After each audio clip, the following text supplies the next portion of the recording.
আসসালামু আলাইকুম দর্শক, ওয়েলকাম টু শ্রেয়ান্স কিচেন। কখনো কি এভাবে ডিম দিয়ে পালং শাক রান্না করে খেয়েছেন? মুখে রুচি না থাকলে অবশ্যই এই রেসিপিটি একবার ট্রাই করে দেখবেন। আমি গ্যারান্টি দিচ্ছি বাসার সকলেই খুব পছন্দ করবে। তো চলে যাই মূল রেসিপিতে। এখানে আমি নিয়ে নিয়েছি পালং শাক। আমি এটাকে ধুয়ে ভালো করে কেটে নিয়েছি। এরপর এই পালং শাকগুলোকে সামান্য পানি দিয়ে এটাকে আমি ভালো করে সিদ্ধ করে নেব।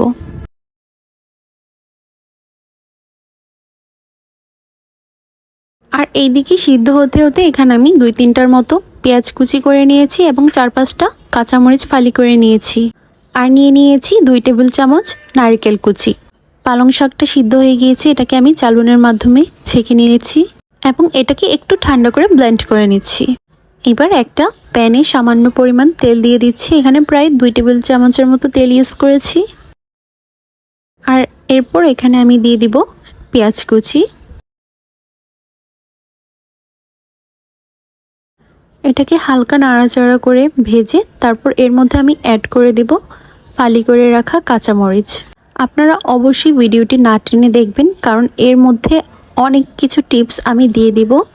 আর আমার রান্নাটা ফলো করলে আপনাদের পালং শাকের এই রেসিপিটি হবে একেবারেই পারফেক্ট।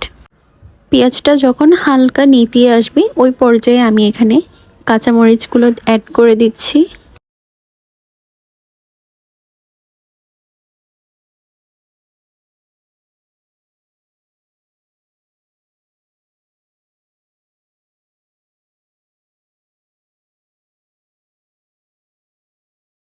এরপর এটাকে কিছুক্ষণ ভেজে নিয়েছি এবং এর মধ্যে এই পর্যায়ে আমি দিয়ে দেব ব্লেন্ড করে রাখা সেদ্ধ পালং শাক।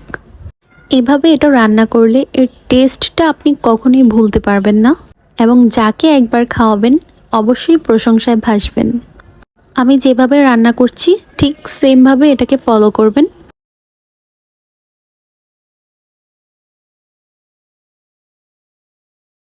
তো এটাকে অনবরত নাড়তে হবে।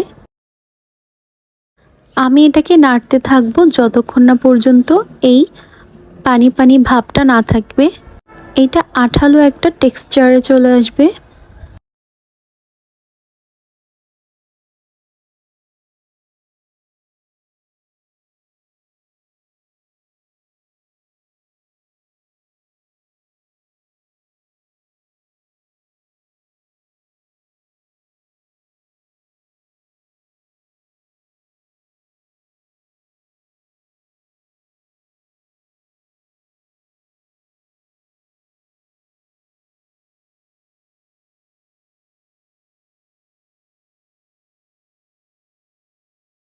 দিয়ে দিচ্ছি এর মধ্যে স্বাদ মতো লবণ।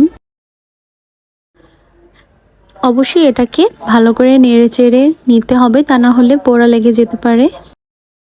এটাকে নাড়তে নাড়তে যখন এরকম আঠালো ভাব আসা শুরু করবে তখন এর মধ্যে আমি একে একে সবগুলো উপকরণ দিয়ে দিব। এখানে আমি আগে থেকেই 2টা ডিম আলাদা করে ভেজে কুচি করে নিয়েছি। এইখানে আপনি চাইলে শাক অনুযায়ী ডিম ইউজ করতে পারেন, 3টা-4টাও দিতে পারেন। আমি এখানে 2টো ডিম নিয়েছি। এটা যখন এরকম ফর্মে চলে আসবে ঠিক ওই মুহূর্তে আমি ভেজে রাখা ডিমগুলো দিয়ে দিচ্ছি। তারপর এটাকে অনবরত আবার নাড়তে হবে। আরেকটা কথা, এখানে আমি নারকেল কুচি নিয়েছি প্রায় 2 টেবিল চামচের মতো, ওইটাকে আমি একটু পানি দিয়ে ব্লেন্ড করে নিয়েছি।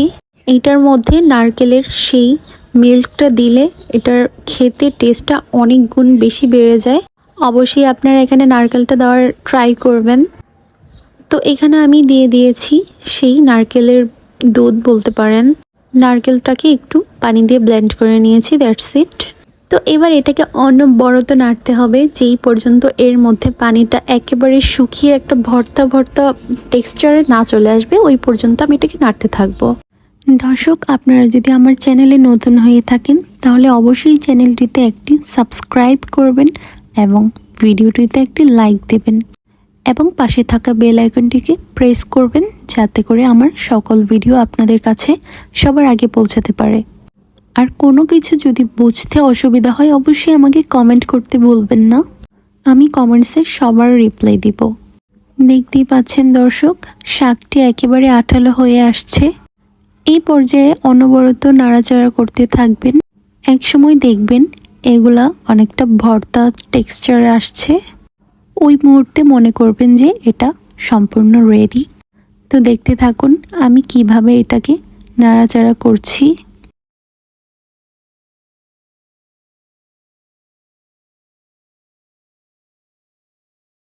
এই তো আমার শাক ডিম রেডি। আপনারা অবশ্যই বাসায় এটাকে ট্রাই করবেন। আশা করি সবার অনেক বেশি ভালো লাগবে।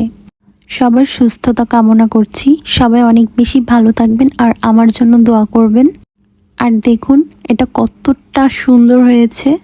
আপনারা যদি এই শাক ডিমটা রান্না করেন তাহলে অনায়াসে 1 প্লেট ভাত শুধু এটা দিয়ে খেয়ে ফেলবেন। সবাই অনেক বেশি ভালো থাকবেন। আসসালামু আলাইকুম।